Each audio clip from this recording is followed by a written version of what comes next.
जंग छिड़ चुकी है और ये जंग बहुत वसी जंग है, बहुत अजीम जंग है। ये जंग कोई छोटी जी नहीं है और कोई जातियात की जंग नहीं है। ये फ़कत अल्लाह रसूल की मोहब्बत वास्ते जंग है। ये फ़कत दीन इस्लाम की जंग है। ये फ़कत हक और बातिल की जंग है।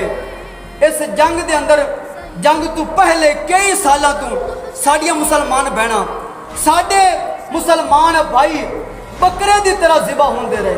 उन्हें इसराइलियां ने बकरे की तवा इन्होंने मुसलमानों को ज़िबा किते और वो लफ्ज़ बयान भी नहीं हो सकते कि माँ के सामने बेटी की इज्जत बमाल की।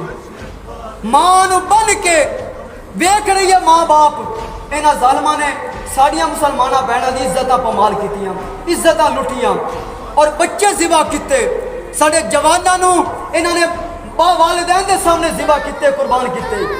इतना कुछ बर्दाश्त करने तो बाद कई साल तू कुर्बानियाँ देने तो बाद अल्हम्दुलिल्लाह आले सुन्नत व जमात इन्होंने मुसलमानों ने अपने आप के अंदर मुहब्बत और एक ताकत पैदा की और उन्होंने मुकाबला किया। और मुकाबला इंजदा किया जिमें बदर वाले ने मुकाबला किया, मुकाबला इंजदा किया जिमें ओहद वाले ने मुकाबला किया। और मुकाबला करके सिर्फ एक ही गल की है और गल हाले भी नेट पर मौजूद है। उन्होंने कहा कि सानू किसी मुल्क ते आस नहीं है, किसी मुल्क ते उम्मीद नहीं है। अगर उम्मीद है तो सिर्फ मुसलमानों ते उम्मीद है, मुसलमानों ते उम्मीद है। और मुसलमानों के जिस मुल्क का नाम लिया वो तेरा ते मेरा पाकिस्तान का है। कहते हैं सानू किसी मुल्क की आस नहीं है कि कोई साड़ी आके मदद करेगा। सानू अगर आस उम्मीद है तो सिर्फ पाकिस्तान की आस उम्मीद है कि ये पाकिस्तान साड़ी आके मदद करेगा, साड़ी आके बाहमा बनन गया। और याद रखना आखिरी जुमला है कि ये जी जंग छिड़ी है ये कोई मुतालबिया नाल पूरी नहीं होनी। ये जंग का सिर्फ एक ही तरीका और एक ही ऑप्शन है, जिहाद होना। जिहाद तो इलावा मुसलमान किदाई रिहाई नहीं पा सकता। अगर कश्मीर आज़ाद करना है तो जिहाद करना पैना है। अगर बर्मा के मुसलमानों को आज़ाद कराना है तो जिहाद करना पैना है। अगर फ़लस्तीन आज़ाद कराना है तो जिहाद करना पैना है। जिहाद के अलावा कोई ऑप्शन नहीं। तुर्की के सदर ने तारीखी जुमले कहे, उन्होंने कहा कि मुसलमानों अगर बैतुल मुकद्दस साढ़े कोलों उन्होंने जालिमा ने काफिरा ने खो लिया, अगर बैतुल मुकद्दस चली गई ना तो फिर समझो मदीना भी चला गया। अगर बैतुल मुकद्दस की हिफाजत ना कर सके फिर मदीने की हिफाजत भी ना कर सकोगे। अगर मदीने की हिफाजत ना कर सकोगे फिर मक्के की भी आस उम्मीद ना रखना, फिर मक्का भी उन्हें इसराइलियों के कब्जे में आ जाएगा। और जो मक्का चला गया फिर काबा भी चला जाएगा, फिर मुसलमानों को कुछ नहीं बचेगा। वो बैतुल मुकद्दस अव्वल के किबला है। मेरे हुजूर 17 साल उसे पासे मुंह करके नमाजा पढ़ते रहे, सहाबा नमाज पढ़ते रहे। और साड़ा किबला अव्वल है, उन्हें बचाने वास्ते सानू कुर्बानियां देनियां पैनियां ने, सानू जिहाद करना पैना है। उन्हें लोग के बहन वाला कामला नहीं, उन्हें मैदान चाहन का मामला है। और आखिर के अंदर साढ़े पाकिस्तान के अंदर बहुत बड़ी ताकत है एटम बम, बहुत बड़ी नेमत है अल्लाह ताला की। सानू अल्लाह ताला ने एटम बम अता फरमाया।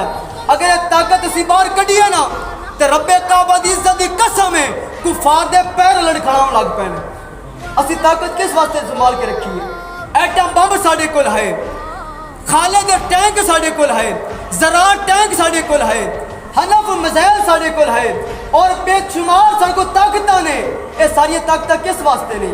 अगर इस्लाम के काम में नहीं ना आईया ये सारिया ताकत बेकार ने, किसी खाते दी ताकत नहीं है। मैं मोबाइल के जरिए और आप आजाद के जरिए हुकूमत वक्त अगे इल्तिमास करांगा कि खुदारा अपनी सारिया सियासत अपनी सारिया ज्यादतियां झगड़े सारे छोड़ के मुसलमानों वास्ते एक हो जाओ, फलस्तीनी वास्ते एक हो जाओ। एक हो के अगर कला नारा भी ला छड़िया ना तो कुफार कम जाएंगे, कुफार दी ताकत खत्म हो जाएगियां। लेकिन अफसोस इस गल का है कि असीं मुसलमान इकट्ठे नहीं होंगे। एक साढ़े आलम दीन सन, उन्होंने फरमाया सी अगर मुसलमान इकट्ठे होकर मूत्र छड्डन ना पेशाब कर छड्डन ए सारे काफिर उहदे नाल रुड़ जान। लेकिन रौला सी इस चीज़ है कि असीं इकट्ठे नहीं होंगे, साढ़े अंदर इत्तेफाक नहीं होंदा। खुदा दी कसम है अज असीं इकट्ठे होकर एक ही नारा ला छड़िए कि फलस्तीन असीं तुहाडे नाल हैं, फलस्तीन हौसला मिल जाना है और इंशाअल्लाह उन्होंने अंदर ताकत पैदा हो जाएगी और फलस्तीन इंशाअल्लाह अज़ीज़ अपनी महबूब की मुहब्बत के सदके एक दिन बैतुल मुकद्दस आज़ाद करा के छोड़ा लगी। अल्लाह तबारक व तआला दी पाक बारगाह दुआ खालिक के कायनात साडा बैतुल मुकद्दस अव्वल किबला अल्लाह ताला आज़ाद फरमाए, मुसलमानों की खैर फरमाए, जिन्हें मुसलमान शहीद हो चुके हैं अल्लाह ताला दर्जात बुलंद फरमाए और साढ़े अंदर ऐसा हौसला पैदा करे कम जिहाद नहीं कर सकते उन्होंने नाल असीं आवाज़ उठा सकते हैं।